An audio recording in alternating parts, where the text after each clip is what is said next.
1310 News. Here's Sam LaPrade. Thank you so much for staying with us. As we know, Premier Doug Ford announced earlier today the Ontario Legislature is sitting today to pass procedural steps for emergency measures announced on Monday. This is to ensure no one will lose their job if they're in isolation or caring for someone who is sick.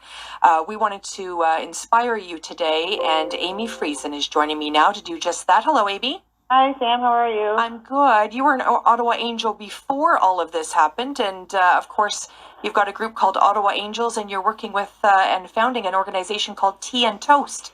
Yes, it's been a busy couple of days, I have to say. Absolutely. So tell me, first of all, about Tea and Toast and what you're achieving for seniors. Sure.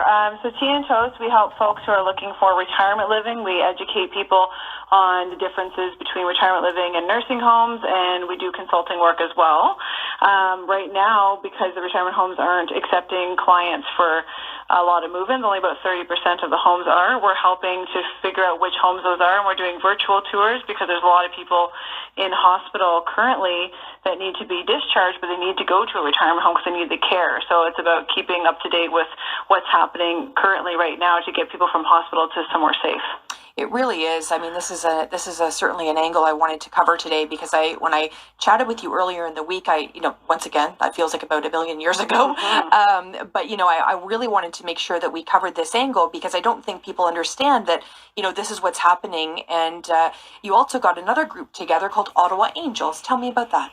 So Ottawa Angels formed and was named during the tornado when we were able to get quite a large group of folks together to help volunteer to get food and water to seniors there's about 5 different apartment buildings, and we got a call out. So we were able to, do 22 flights of stairs, get the food and water to people because they were stuck. The elevators wouldn't work, right, and they had no water. So that's where it came from originally, just helping during the tornado. And now that we've obviously got another crisis on our hands, was it, it's going to sound a bit odd, but I mean it in a loving way, was it good to sort of have that infrastructure in place? Well, that was the idea of it. So after the tornado was over, we put this up and said, anybody that's interested, just kind of hang out here. Mm-hmm. And then we went through the flooding, because I'm in Constance Bay. We went through the flooding last year, right, and so we used a little bit of that in Constance Bay for last year, and then now people started messaging on that Facebook group as well as others saying, okay, we're here, what can we do? And we've actually more than doubled our number of people since Friday, so like 6 days. We're over 200 wow, people in the group ready, willing, and helping, or wanting to help and volunteer as much as they can. And are you still looking for people to help, Amy? Well, we're asking people if they're interested to join the Facebook group, which is in quotations Ottawa Angels. It's got the quotation marks. Mm-hmm. And then also if people are interested in getting volunteers or help, they can also post there as well. I just got off a call with 20 different agencies in Ottawa trying to coordinate, because there's other groups that are doing food donations and stuff, and we're trying to coordinate the senior centers and different things like that together and really connect the dots between all of them.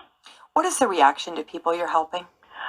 They're very, very grateful. I mean, some of them don't know how they would, it's the same as a tornado. How would we have done this without you, mm-hmm, right? So the need is definitely there. I think it's just, a lot of the community people coming together, whether they're the business owners or just volunteers in the community or the businesses themselves at the community centers, that everybody's just trying to connect the dots. And so, as you can imagine, my phone's ringing off the hook, just like one person sending one person here and then another person, and just trying to get all this information in one spot. That's why we had a 20-person call today, because we're just trying to get everybody in one spot.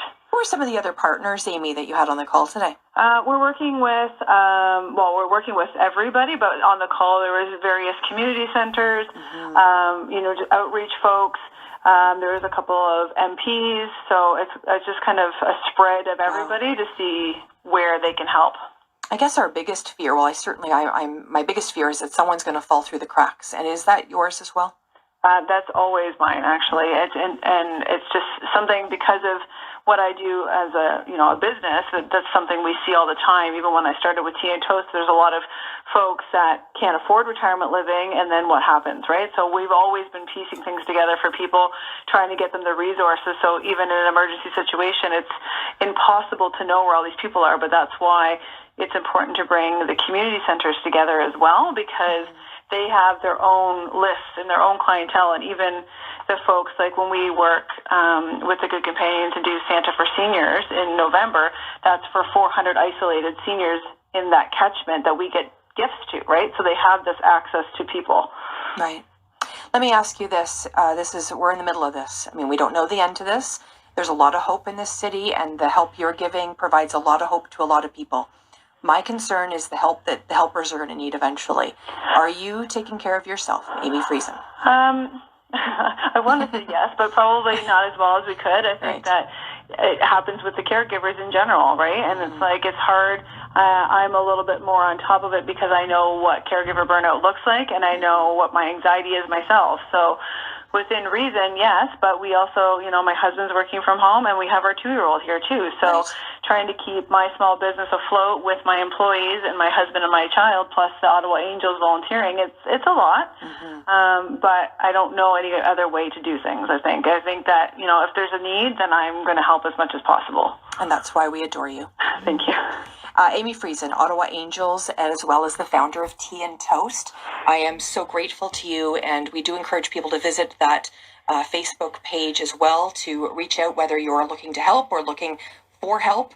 We do encourage that. Thank you so much to Amy Friesen. Thanks so much. And thank you so much to our listeners. We are once again keeping to